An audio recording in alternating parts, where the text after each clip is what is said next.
Hey friends, welcome to my channel.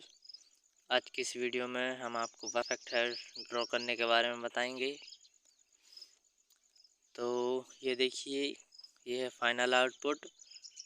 अगर आप channel पर नए हैं तो चैनल को सब्सक्राइब करें और वीडियो को लाइक करें। सबसे पहले हमें HB पेंसिल लेनी है।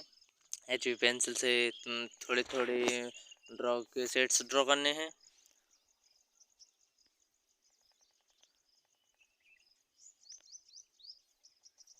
फिर हमें कोई नुकीली चीज़ लेकर थोड़ी स्ट्रोक्स ड्रॉ करनी है।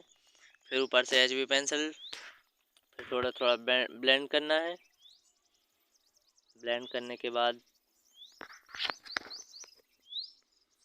आपको 6B पेंसिल लेनी है या फिर 4B, जिससे आप थोड़े थोड़े स्ट्रोक्स ड्रॉ करें।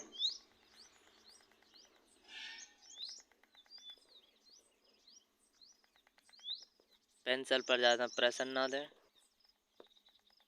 अच्छे से स्ट्रोक्स में और हाईलाइट पर ध्यान दें। फिर आपको थोड़ी एक्स्ट्रा ग्रेड वाली पेंसिल चाहिए होगी, तो उससे स्ट्रोक्स ड्रॉ करें। धन्यवाद।